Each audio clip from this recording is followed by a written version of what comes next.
December 29th, 1963. The town is Chicago.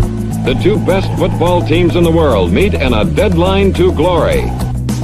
That was the first game I ever went to. My uncles couldn't have picked a better game for me to go to. No one has played middle linebacker better than Dick Butkus. In my opinion, the greatest defensive football player that ever lived. Gale Sayers once asked me who was better, me or Peyton. I said, if I need one game, I want you. If I need a season, I'll take Walter. He says, that sounds fair. Changed the whole culture of the Chicago Bears. Enjoyed working with the guy, enjoyed being friends with the guy, and he's a legend. You're 100% right, but you're a pain in the butt. I actually cried when they won the Super Bowl. I couldn't believe it. Hey, I just have one thing to say. We all have bragging rights over the whole goddamn country.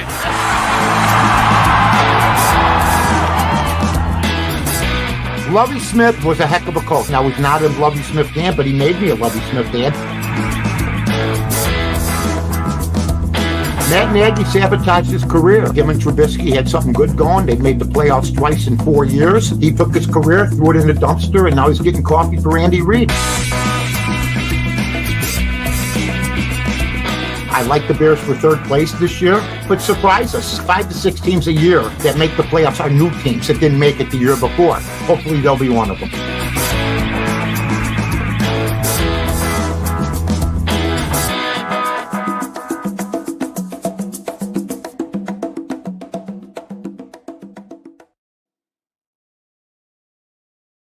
Welcome, everyone, to another edition of the Mike North Advantage, brought to you by our friends in Rowell Jewelers over in Hoffman Estates. Mike North, how are you, my friend? Well, first, we got to give our kudos, of course, to Rowell Jewelers, where you can see the sparkles from a mile away. I mean, if you're driving in Hoffman Estates on Barrington Rd, bingo, bango, there it is. Christmas is coming up. You know, you got engagement season. You know, some of you want to go shopping around, shop around, get the best quotes, and then take it to Brad Gams, take it to Ryan Gams, take it to the ladies over there, and they'll beat it. Tell them you want the Mike North price. They're doing pretty well over there from what I understand. And, yeah, I wish the Bears were doing well, but first let's get some news that just broke out of the way, Aldo, because you know this situation better almost than I do or anybody. You live in the area, if that's okay. If I say I didn't say exactly where he lives, I didn't give out the address, so take it easy, everybody. All right. We don't have a drone over the house and stuff. But they settled taxes, which means that's okay. You're always out to settle your taxes. They settled their tax problem with Arlington Heights. I could imagine it was like, hey, the tax shouldn't be this much. There's nothing there. They said, yeah, well, you bought it, so there should be something there. And we're speculating like anything else, how much the property's worth. So, yeah, but there was grandstands and there was concessions and everything else, and they had a business going there. So we're up absolutely empty. So now they settle it. You think they'd leave it at that, but they want to make sure they tell everybody that their destination is the one place nobody wants to go to anymore, except for the fans that live downtown and the media that has downtown type of places like apartments or what have you, because Bear fans I talk to want to move. What's your take on this situation? I still think Arlington Heights is in the game. I totally agree with you. I believe Arlington Heights is still in the game, and this memo of understanding regarding the tax deal that the Bears and Arlington Heights have come up with is just that. It's a memo of understanding. It still has to go through approval process of the village and local school boards and so forth.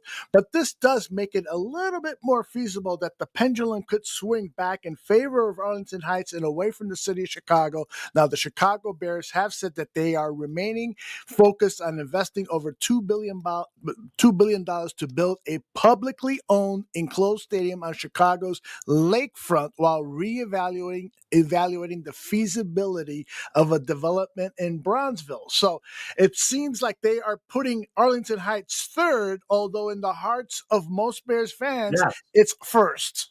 Yes. There you go. Because of it's not. It might be a beautiful stadium, but look, it's been there since the beginning of time. Okay, dinosaurs were roaming the earth.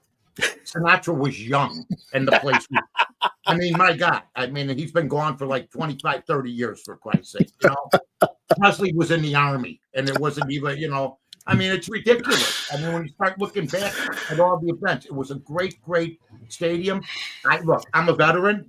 Okay. Don't hold that over people's heads, the pillars. Do not hold the pillars over people's heads. I understand. But at some time, someplace, you got to change something up. I keep hearing about changing cultures, and yet I keep seeing the same stuff I saw in 1965 when I went. So let's just see what happens from here. But we wanted to get that out to you because, if anything, you know. And by the way, folks, we are. I still told you, my grandfather did too. He and he worked the concessions. Giovanni Loricella. He worked the popcorn concession. I don't know if popcorn was around even when. Yeah, probably not. Yeah. Anyway, let's talk about yesterday, ladies and gentlemen, the Chicago Bears. Okay, let's get a couple things out of the way real quick. I like what I saw out of Caleb Williams, number one. Okay, I like what he did. He did make his big plays. The one that we're seeing all day long till it looks like a Three Stooges rerun where I can memorize the whole thing, where he rolls out to his right and hits that pass. No doubt about it. Had a good game yesterday. All the rookie quarterbacks had a good game yesterday. In fact, Jaden Daniels became the first sixth quarterback all time to rush for 2,000 yards to pass for 2,000 yards and run for over 500 in the season. Wow. And Caleb Williams, of course, 32-47 for 340 yards with 2 touchdowns. Great job. Came back. Minnesota looks like a beatable team. But I got to tell you, I never saw 2 quarterbacks from USC. Anybody catch that? From USC, they were throwing lasers.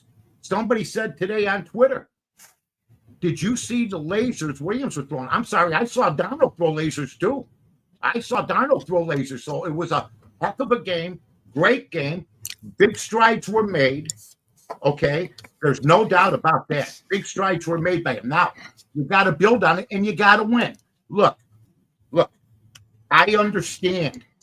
I was a Bear fan where a lot of Bear fans were. My buddy Greg Braggs got all mad and everything. Not mad, maybe just like perturbed because he suggested that the interim offensive coordinator after one game that put up 19 points, he should just go become the coach. And I'm saying, you know what? Let's slow the roll down. Yesterday he did well. Here's my thing. If I was his agent, you're going to be an offensive coordinator and you're going to be up for bidding from 5-10 different teams if you can make this thing pull off, including the Bears. So I think in my opinion, I'd rather see Thomas Brown become the official offensive coordinator of this team next year if he keeps doing well. And so far, things look good. Ball getting out of the hand quicker. Caleb Williams doesn't have a turnover, okay, in the last 5 games. That's impressive, okay, since we had a quarterback in Fields, for instance, that led in turnovers, along with Trevor Lawrence. But here's the thing. I know the Bears, Greg, and I want to talk to Barstool Eddie, who said, okay, he had a good half. I don't have to see anything more. It's not about wins and losses anymore. Okay, then you're going to get Eberflus back. You're playing right into the hands of what the Bears want you to do. Okay, everybody's doing exactly what I expect with this ownership. I say it. I was raised here. I know how ownership is. For instance, I know for a fact the Cubs don't have the stones to go after Juan Soto. That doesn't mean I wouldn't go after him. But when I say, we're not going to get Juan Soto, what are you talking about? Because I know the ownership. I know the Cubs and the Sox won't go after Juan Soto. The Cubs said they already dropped out. There hasn't even been negotiations yet. I mean, how do you drop out of something you didn't even start with? This is what they do. It's called, one of my favorite sayings, sleight of hand, trickery. The Sox do it all the time. Interested in Harper, maybe interested in Ohtani. Well, the Bears do this. What are you eating, Aldo? Are you eating something? No.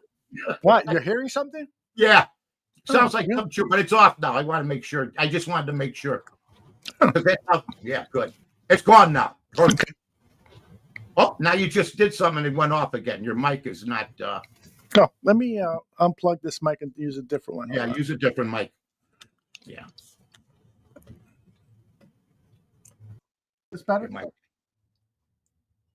Get rid of that one. There we go. All righty. All right. I just wanted to alert everybody to that. Believe me, I didn't lose my place. Okay. I didn't.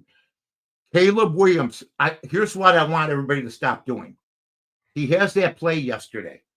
I don't mind if you keep running it, but then a guy said, I've never seen another quarterback make that play.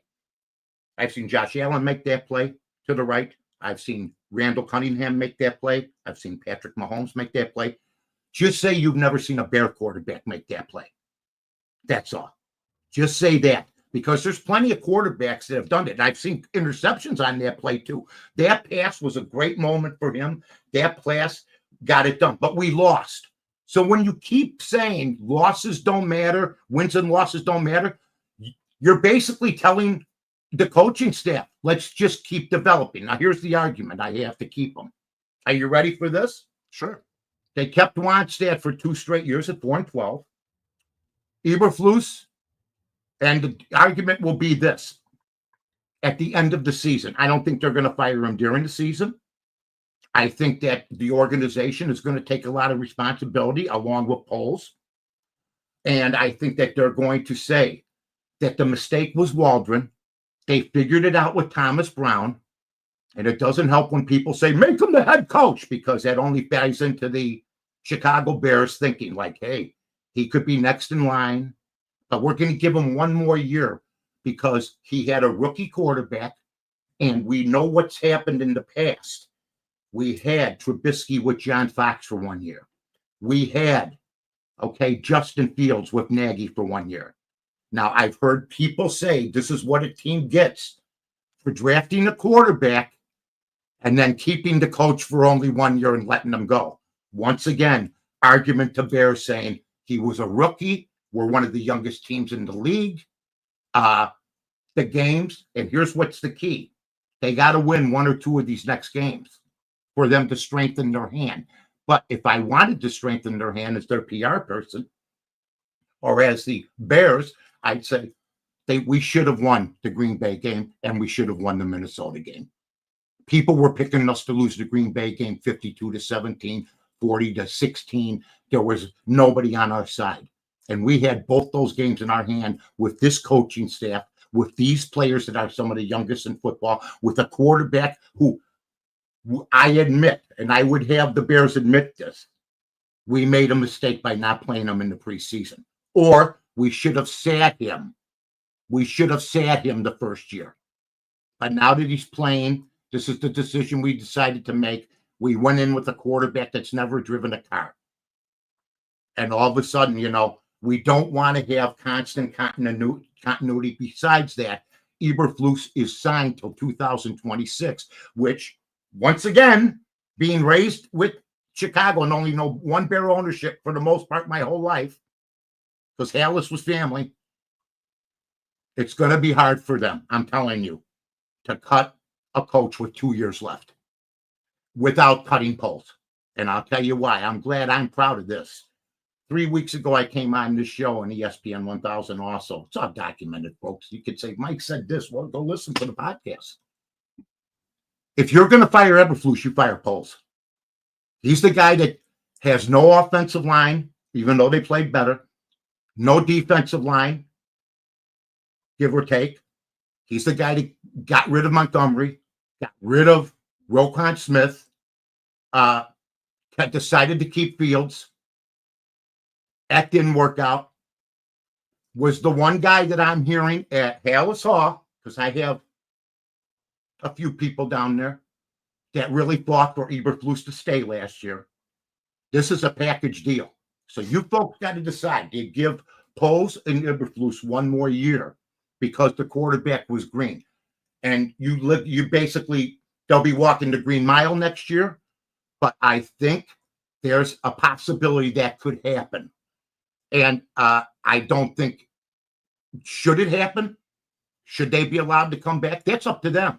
I'm not going to be one of those guys that's been saying, no, I've been hearing a lot. It's not my style to get people fired as they're telling teams to get rid of players and everything else throughout their career. Okay.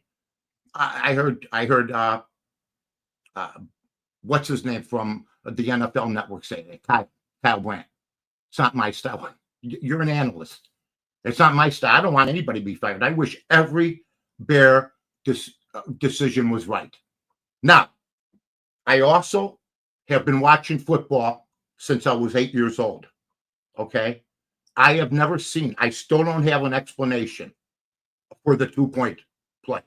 I will never have an explanation to pull that play early and to go down 8 and to actually have to score another touchdown and actually pull it off, which they did, and they bailed their coach out. That doesn't mean it was a right decision. Now, I don't know what's been said at the press conference. I hope he was asked about that. I was stunned when he decided to go for 2. Because if he didn't make it, you saw what happened. Thank God. Caleb Williams saved his water because it'd be much worse today. Be much worse today. That was a fine play. And I got to give Thomas Brown a lot of credit. I have no problem. If they want to keep Eberflus with Thomas Brown as the offensive coordinator next year and Poles as the general manager, that's fine. Fans and everybody gets excited. But I know this franchise. And who are they going to hire? And the kid's going to be at a disadvantage again. Although this kid seems pretty, I'm going to get this done, whoever's coaching me. But I do know, everybody said before, we're not developing them. Well, now Eberflus is head coaching. They're developing them. They're not winning the games, but they're close. I think if they were to win, I don't know if people agree with me or not. I think if they're going to win 2 of the next 5 games against division opponents, they got a shot at coming back. So I think if they continue to lose, it's going to be tougher and tougher. And I definitely believe that they should be a package deal if you get rid of them, just like they were a package deal coming in. So that's my take on it. I think it's a possibility. Aldo and I have been here before when we thought coaches were going to be gone, and the next year they were there. So Aldo, I'm willing to take, I got some tweets here too we can read, but I want to get your impression of what I just said here about people saying the losses don't mean anything. You're bailing Eberflus out. Let's just develop the quarterback. Do you think that they will try to use, especially if the games are closer, they win a couple, this whole situation? Because I know they've done it 3-4 times in the past. Mm-hmm. Well, I'll tell you, there's a growing chorus of fans and media and people in the media who are calling for the firing of Eberflus. This may get to the point where the Chicago Bears are forced to make a change. There were empty seats in the last 2 games at Soldier Field. Merchandising sales are down despite Caleb Williams' presence in selling jerseys and so forth.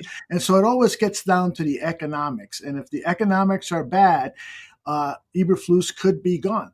One thing that happens throughout NFL history with general managers is they usually get a second head coach hiring. So perhaps Poles will stay and he gets to bring in his own guy. Remember, Eberflus was already a top 5 candidate when Poles was hired, and so he chose Eberflus from those candidates the search committee came up with.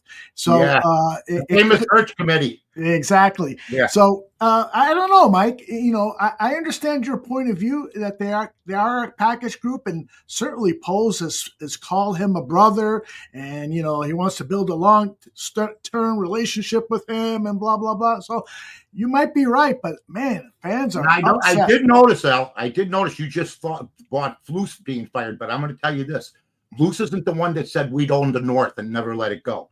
Yeah. You own last place after 3 years. Mm-hmm. So I guess what we're trying to say, look, if they keep him, I'm good for another year, because here we go again. We're going through the same crap we went through with Trestman, with everybody else, and it never seems to work out. Maybe we stay one more year and maybe it clicks in. Now, if it doesn't work next year, look, I've wasted my time watching bad coaching my whole Bear life, whether it be Gibran, whether it be Dooley, whether it be Dick Duran, whether it be Dave Wanstead.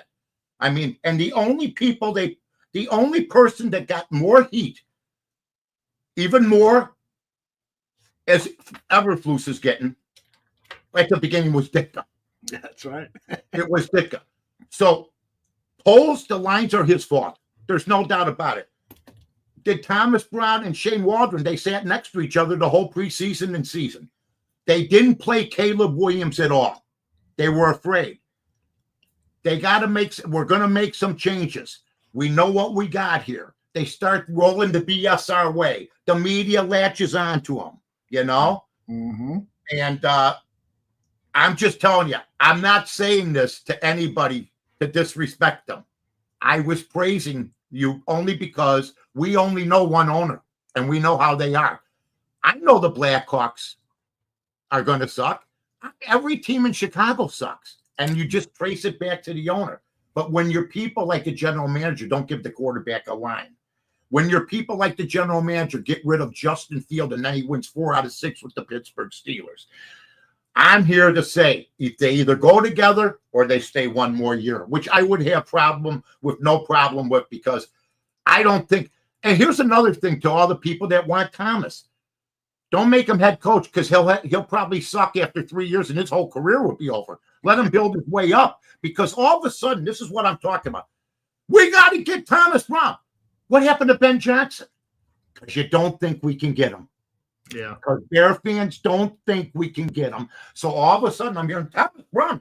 I swear to God, I was waiting to hear about Ed Hughes. Ed Hughes, 85 Bears. Let's bring him back. I believe that the Chicago Bears there's a 50-50 chance they keep both and say, look at all the progress we made. We blew games. And by the way, no, I said this last week, do not blame the coaches for everything. The player tells everybody to get out of the way except him. Am I going to blame anybody on the coaching staff because a grown-ass man tells everybody to get out of the way and he stands next to the punt and lets it hit him? Right? Yeah. So that's all I'm saying, folks. So we'll see what happens. What do you think about what Jamal says, is that the defense has progressively been playing worse? And that's Eberflus's main thing. He's supposed to be a defensive genius.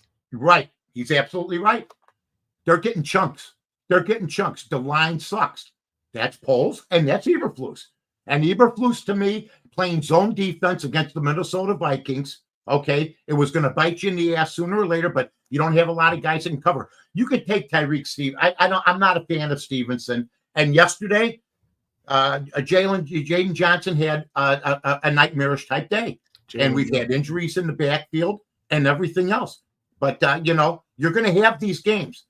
It was a great game, though. It was a great game to watch. But why don't we pull a miracle off once in a while? Tell me about it. Right? It's like Our Lady of Fatima. Ooh, she goes up and like this, with Bernadette Jones as the actress, and the 3 kids see it. They go running into town. Come on. And they come into me getting out of here. And then she hides behind a rock. What a memory you have. So anyway, that's how I feel about it. I thought it was a good game, but man, we needed a win so badly. And there's no doubt the worst coach in 1-point win losses is Eberflus. Look, there's so much evidence to get rid of him. Mm-hmm. Oh, so much evidence to get rid of him.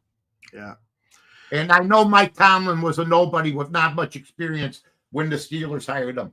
Well, you can look back. I don't think a lot of people thought it's because of the Rooney Rule. Yeah. And you know what? Nobody ever heard of him. But there's a lot of coaches who heard of Sean McVay.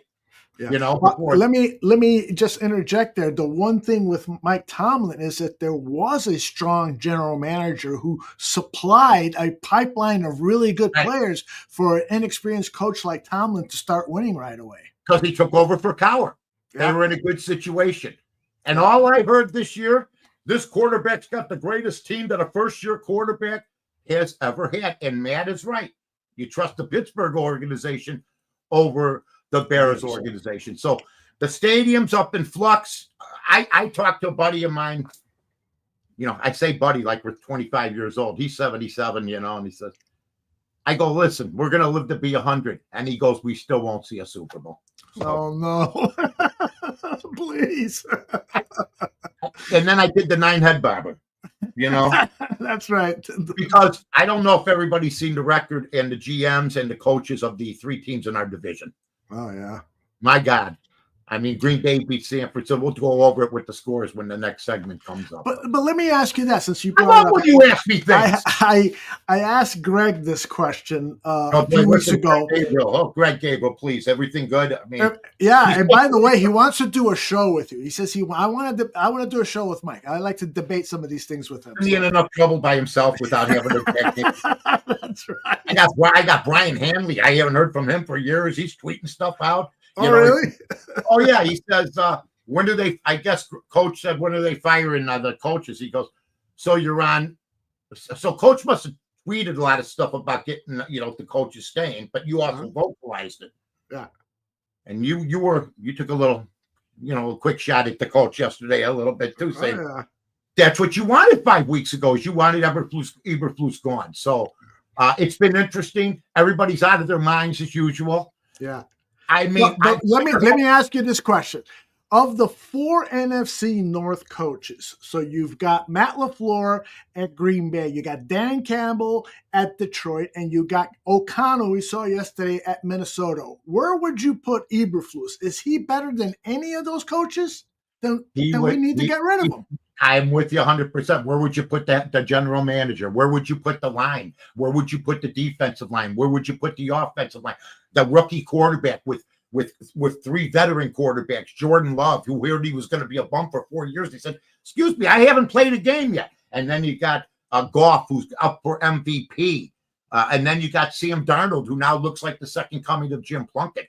So between the coach, head coach, the general manager, and the quarterback right now with Caleb.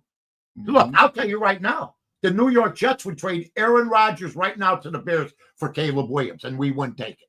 Yeah. We wouldn't. If the Bears took that, I'd be the first to fight for Caleb Williams. Okay? I hear you. Or because he's got so much potential, and you just got to try to project, and he's coming along. He gets mad. Here's what I want everybody else to understand.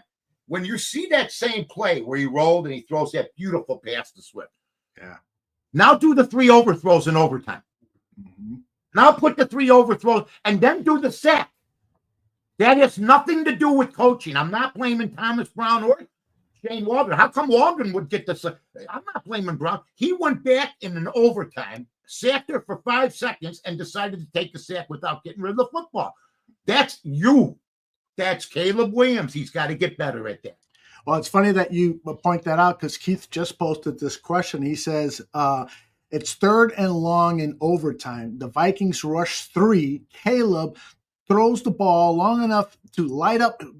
Caleb holds on to the ball long enough to light up and smoke a cigarette. He gets sacked. Was it intentional? It wasn't intentional. He just made a stupid mistake. A very stupid mistake. And he's been making that same mistake every game. And then I keep hearing the coaches have to do. No, that's on you. The punt return's on Carter. The special teams coach, okay. I keep hearing they got to fire him and they got to get rid of the whole coaching staff. Get rid of the GM and the whole coaching staff. Everybody. Let's get rid of everything. I think there's a 50-50 chance he comes back next year. We'll see what happens the whole thing. All right. Great stuff. Should we move on to the next section? I love when you move on. Say what? Brought to you by Jewelers. Say what? Mike, I love say what. Say what's all good. Well, first of all, it was fun yesterday. I want to talk about a guy named, believe I got the tweets here. I'll read some tweets here on Say What today because I saved some up for everybody, okay? Just to get the pulse of what's going on with the Chicago Bears. Okay. The Mike Pereira situation. Oh, yeah. David Kaplan. Mike Pereira just said you cannot use the boundary cam on a coach's challenge because not every stadium has it. But if it's a scoring review, we can use the boundary cam. That may be the single stupidest thing I've ever heard. And I tweeted back, we're lucky we have a video board. Are you kidding me? I mean, how much is a boundary camera? How much do they run? I actually said that. Because I got to believe they were told they have to have a boundary camera if they'd like, and they said no. And it came into play. Am I right or wrong, folks? Yeah, well, what happened is that they do have one at Soldier Field, and what Pereira was referring to is that in some stadiums have them. Right, they don't have does. Soldier Field does, and they showed it yesterday, the angle, but Right. the referees were not allowed to use that replay to determine if the Viking player was out of bounds. It's like, what is the NFL thinking? This is ridiculous. I'm with you 100%. This is Coach Gabriel. Do you let the coach go tomorrow or wait until Friday with a game on Thursday? Brian Hanley says, now that you have joined us, who have been calling for loose firing for months, Greg, too early to wonder why polls also shouldn't be packing, which is my point. Number one, why is everybody just saying Eberflus? What, you guys afraid of it to say that the general manager should get launched? I mean, I would add it with the best of them. I mean, you know, when it came to GMs, Jerry Angelo, even the president, Ted Phillips. Also, Kevin Warren. I want to find out what his role is with the Bears because the stadium thing is more confusing than it's ever been. But Brian, it's become a joke, Mike. You're absolutely right. It's become a joke. Why was he brought here? You don't hear from him. He just shows up at ribbon cuttings. What you would be ribbon cutting, I don't know. But you know, he shows up. That's right. We bought an empty lot. Yeah. I don't get it. Giants fans watching Saquon Barkley, oh my God, rushed for 200 yards after watching Baker Mayfield mock Tommy DeVito earlier today. Tommy DeVito does this when he scores a touchdown. Tommy cutlets, and if he ate every time he scored, he'd starve to death. Okay, that's just me. But because he did this, some lady goes, was anybody, listen to this, this is how weak we are in this country now. Was anybody offended by it? Are you Italian? Are you kidding me? Are you kidding me? Asking Baker Mayfield that. And Baker Mayfield was sharp. He goes, no, we respect Tommy and we think he's a great story. So we did this and saluted him. We know what he was doing.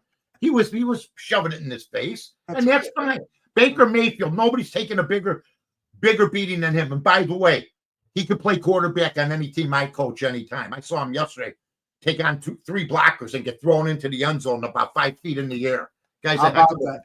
You know what was interesting though, Mike, is that Baker is going like this, and every Italian will know you do it like this, right? Or you do this when, hey, where's the money? Or right. Here's this. Well, we know what that is. We know what that is. We don't want to get into it again. Okay, it's the biggest dance craze since the twist. Okay. Yeah. Okay, I saw this on 3 college games. Okay, here's my point. If somebody from the Bears does it, do they have snipers on the roof to shoot that player immediately? Okay. My God. I think the last team to do it would be the Bears. But I will also say the dance is just funny. And even if you don't like the guy, it's just funny. You know, you play and you watch him dance because it's hilarious. It's like my father danced at my wedding back in 1970. So every white guy that's over 50 dances like this. There's no doubt about it. We don't want to move our legs anymore. In fact, I have invented chair dancing. I dance in the chair with my wife. She'll dance in front of me. And I'm like, forget about it. I'm over 70. I'm going to go out there and play Travolta. Huh? Although Travolta. Oh, yeah, he's doing.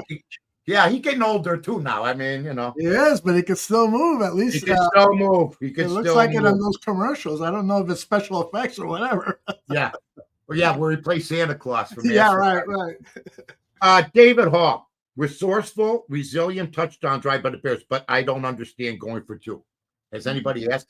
And screw analytics, screw the dorks that invented it, who were never good enough to play, but think that it's good to go for 2 in the third quarter. I haven't heard anything. I don't know why they did, and I just don't get it. And I'm seeing weird stuff too. I'll tell you about the other game in a minute that I saw. Now today, this guy Wesley Steinberg tweets out, Giants are firing both AC Brian Daboll and GM Joe Schoen. Okay, I look at what his feed is. I see there's 5 million hits. So they haven't fired him yet. So we're going to just barbecue this guy. We're going to barbecue this guy tomorrow. If Tuesday is usually a day they might do it, but they're still here. So this guy here, as I'm looking at his Twitter handle here, Mm-hmm. He's got like 5 million hits, for God's sake. You know, Yeah. Mike, he's known as a guy who makes 6.3 crap up. million. Yeah, but he also got the Saquon Barkley trade right. Yeah, he did. But So- he misses a lot more than he makes. Well, this one here is a bad miss. Yeah. 6.2 million, 3 million views. Okay. Mm-hmm. Mm-hmm. And you got me on it too. But you know, old Steiny. I was like, old Steiny was a good man. He really was. Oh, by the way, tomorrow night, somebody big just died. We're going to have probably one of the top 5 game show hosts of all time, a man that was an important part of my life because I stayed home from school and watched him constantly. Chuck Woolery will be. Yeah. Back in two, remember that? Back in two minutes. Guy is so good. Guy was so good, and he was. And since he died, this is the truth. Chuck did gold commercials for Gold on some of the conservative channels. He died yesterday. Gold is diving right now. True story. Is that right? Yeah, wow. You can look it up. Gold is sinking. Hey, it's Chuck Woolery. Look, there's two guys that make commercials a special place. William Devane and Chuck Woolery. Okay. That's it. Tom Selleck is getting up there pretty good with his home mortgage. Tom Selleck looks like a bloodhound now. He looks like a bloodhound. He looks like a Saint Bernard. He looks like a Saint Bernard, but he's the dying of the hair. I can't say anything. My mother, she's 95. She's still doing it for God. Woolery tomorrow night. So the Brian Daboll thing is going to be something. So now, how many Thursday night games have people actually watched? Because I have decided I don't boycott. I just decide myself. I don't care. Let's not watch Amazon. Let's not watch Thursday night football because the NFL is worried about safety. Mm-hmm. Yeah, late Sunday, see a Thursday night in Vegas. Yeah, you're playing the Raiders. They're worried about safety. Now they're on Amazon. So when people say, "Did you see Lamar Jackson 2 weeks ago?" No. I'm telling you, folks, there's basketball on. There's college football on. Mm-hmm. And I'm watching for the first time in 30 years because I have the attention span of a gnat when I was younger, and I was always out. Ken Burns, a baseball documentary. I'm watching every episode. Oh, nice. Have you seen that? Yes. Okay. I just want to say that I was watching, and as everybody is like, Ohtani and Judge,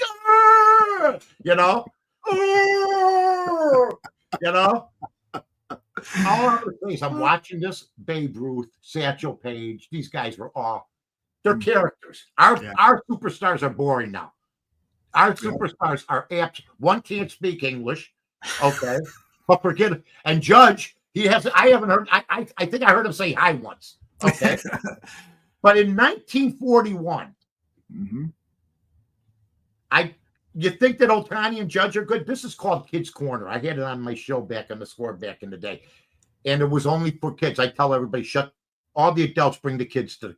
And I would explain that there was people before these people. Because everybody thinks that civilization now started in 1990. Okay? And Joe DiMaggio in 1941 hit in 56 straight games. Then, in the 57th game, he made 4 groundouts. Hard hit, though. No, 3 groundouts and a line drive to Lou Boudreau at short. The pride and joy of Harvey, Illinois, by the way. Oh, yeah, Lou. Cub announcer. And that streak ended. But here's the cool part. He hit in 17 more after that one game. Wow, So Joe DiMaggio, this is the one, hit in 72 of 73 baseball games. Wow. Tell me, and here's the best part. He gets stopped at 56. Remember the Pete Rose hysteria? Yeah. The Pete Rose hysteria. Boy, what a rough year. Butkus, Rose, Bobby Knight. Last couple of years. And we'll talk about Ditka in a minute. But to hit in 72 of 73 games, think about that. Pete Rose hitting 44. DiMaggio 56. And he was 2 weeks away. Rose was still 12 games away. And then Ted Williams in 1941. You ready for this one? He's hitting 399.5. They said, we'll round it off to 400. He goes, this is when men roam the earth. He said, I'm going to hit 400 and then shoot down 29 Japanese planes. That's what he did. They should have a movie about this guy. He's the real John Wayne, folks. Okay? So he hits. He says, no, I'm playing. Right? Bing, bing, bing. 406. He goes like 5. He goes like 2, 3 for 4 or something like that. But you had a guy hitting 72 or 73 games of a 56-game hitting streak, and another guy hit 406 of the last 400. So slow down the Ohtani Judge roll. That's all I'm saying, man. Yeah, I hear you. And they hit balls that were made out of like oven mitts. Yeah. They hit balls out of Yankee Stadium on the roof. Mm-hmm. The ball was like made out of sawdust and stuff, Unbelievable. Yeah. So that's what I've been doing. Now, how many people really watch the Thursday night game? I don't. I think there's a lot of people my age, older, that aren't watching it for sure. Yeah. I mean, and you mentioned this a couple of shows ago. If you're watching the game, you can't change to anything else. You can't channel surf. It's like a commercial is on. I don't want to watch this. I want to see what else is on. Absolutely right. I got to get out of YouTube, or I got to get out of Amazon. Now on Sundays, YouTube's great. Mm-hmm. I don't want to tell you what I pay for my movie channels and everything else. I don't want to tell you how much. All I'm going to say is I got everything.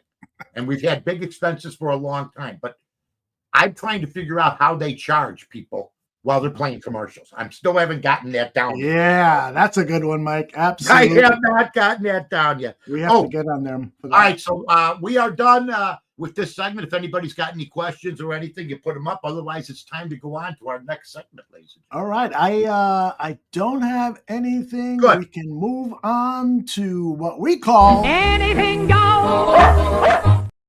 Oh, I love this one. We go over a review of the National Football League. Yes.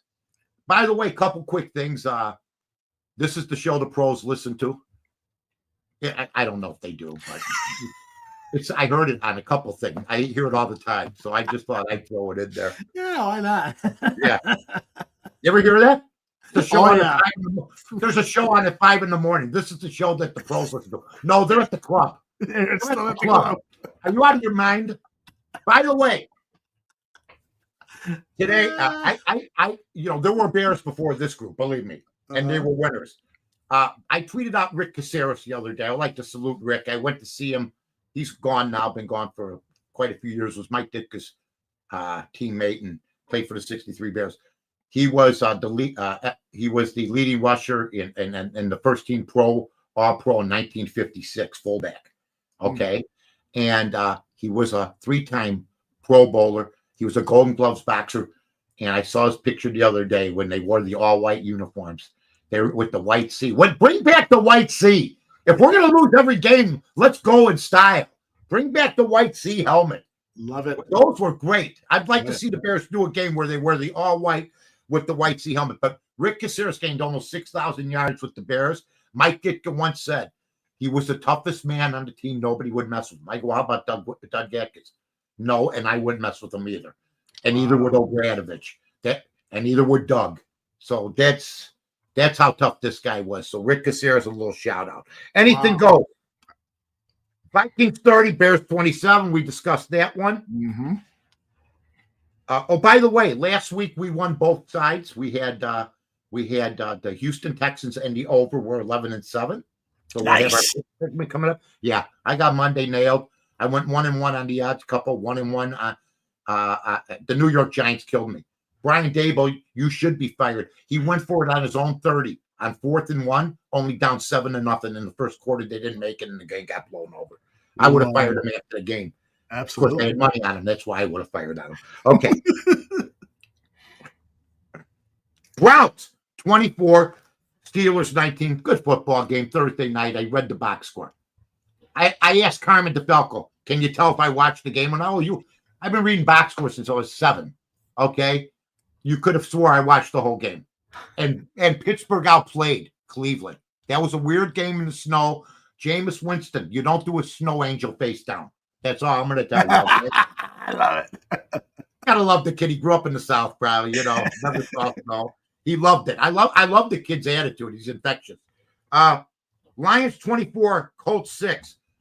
If the Bears want to change coaches and they don't go after Ben Johnson or some brain or somebody that has got pedigree that's on winning teams, we're going to have more of the same. That's all I'm telling you. Mm-hmm. Ben Johnson knows how to coach. He sure And does. by the way, who does Philadelphia have? My God. Remember they were going to fire that coach? People are nuts. My God, they're just kicking the crap out of everybody now. Dolphins 34-15. I bet them 3 straight weeks. They're a team that could make the playoffs. They won 3 in a row. They're 5-6 now. They got their mojo. The Dork coach, he's a good guy. I mean, a pretty good play caller. McDaniel. Yeah, McDaniel. Buccaneers 30, Giants 7. Let's just move on. And Baker Mayfield, guy after my own heart, just a grinder. You know, they crapped all over him. Yeah. I'm Italian. I liked it. That's pretty cool. Oh, I thought it was great. Everybody's dancing now. It's a happy time. Except for the Bear fans. Cowboys 34, Commanders 26. Weird game. Crazy game, just like the Bear game. They ran back an onside kick. By the way, the Bears recover an onside kick. How about that? Yeah. I said, God, they're cursed if they don't win this game after everything wonderful that's happened to them, and they lost. And they're cursed. Yeah. Yeah. Chiefs 30, Panthers 27. I had the Panthers plus 11. That was a gimme. The Chiefs have only covered against one team in the past few years when they're giving them more than 10 points. So I just grabbed the 11. Mm-hmm. Titans 32, Texas 27. Will Levis looks good, folks. That's why you be patient with Caleb Williams now. That's why you keep things together. Now, they did get rid of Mike Vrabel, and Mike Vrabel being rumored as a future Bear coach. So, what do you think about that, Mike? Do you like the name? We'll have a defense, but, you know, he takes bad teams and makes them presentable. Yeah. You don't want a coach that has a bad team, and it stays a bad team, and that's what we got. Right now, we'll see what happens. Broncos, you know, can you imagine if we won the Washington game and the Green Bay game? The discussion would be so different now. Yeah. Wouldn't it? And we blew both those games. By the way, 2 things I didn't mention on the previous segment. Chicago history is a good Twitter, and he hardly ever comes up with any BS. And he said that the word was of Mike Ditka's in hospice. Jared Payton, I'm sure Jared put a call in. I could put in a call to Diane if I wanted. I don't want to bother him. Sure. But I'm sure he put a call in, and he said that's not true. Now, the only caveat is you can have hospice at home. Right. When you have doing the Tommy DeVito, you can have hospice at home. We did it for my aunt. Mm-hmm. Okay. So that's the only caveat I would put with that. Here's what I do know. He's not doing any Rust-Oleum commercials lately. Okay. He's getting a little, I mean, the guy wore basically a stocking cap with one bar across it. You know, and they hit him in the head like a million times.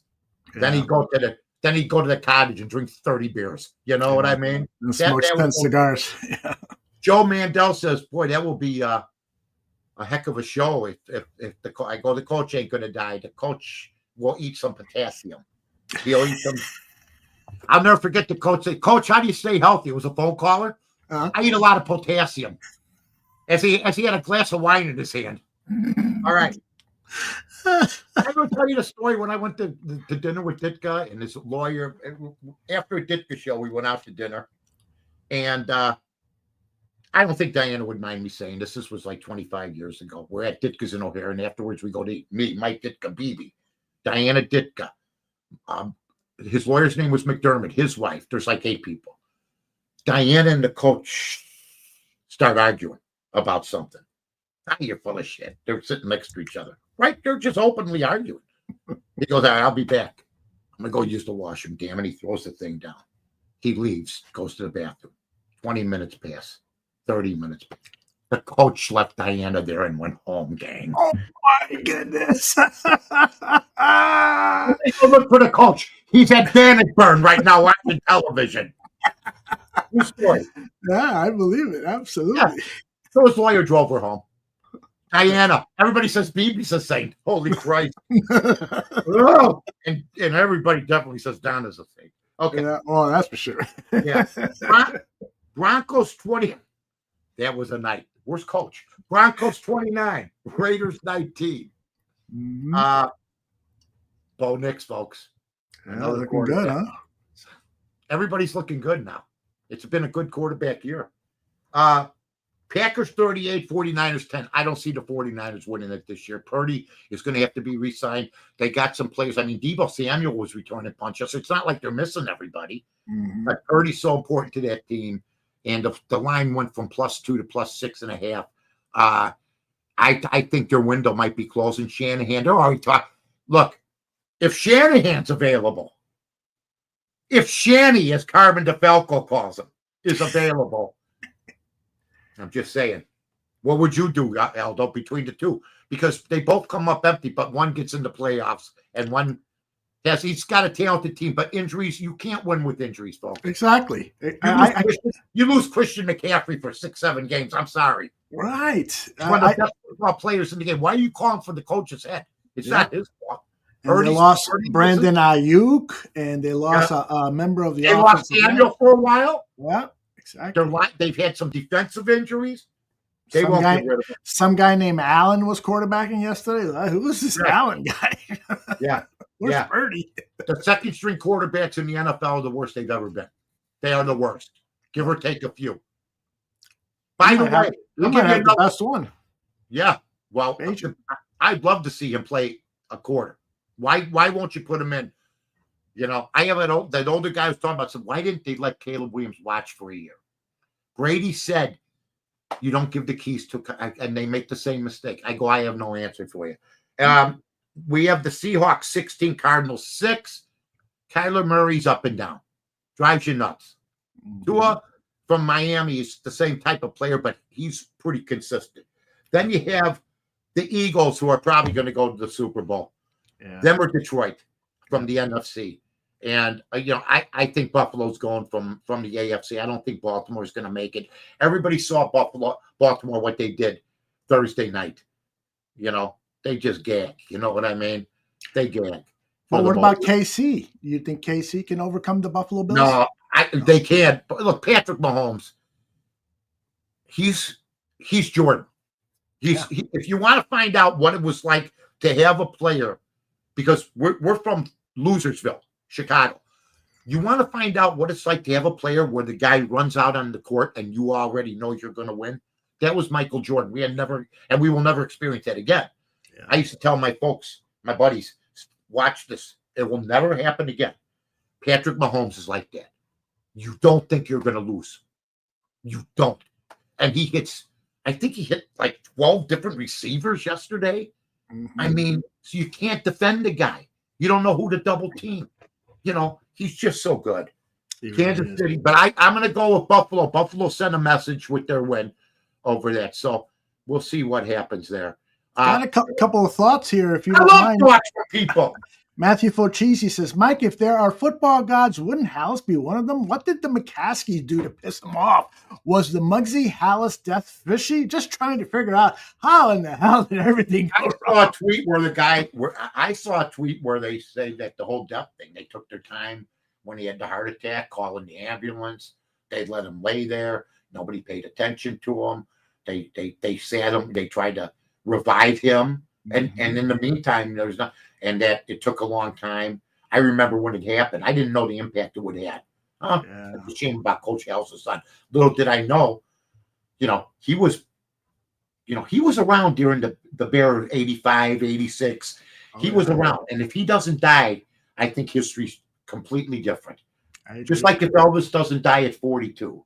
Just like if people don't die at, he was 54 years old. He was a young guy. So we had a good run coming, and he would have built, I think, a heck of an organization. And I mean, he's the guy that went out and got Figs. He's the guy that went out and got Vinicius. His old man was the smartest. Even when he thought he'd lost it, he goes, I think Ditka's the man. He was the guy, which is like, oh my God. Everybody blasted him for that for 2 years. And Ditka didn't take crap from anybody, man.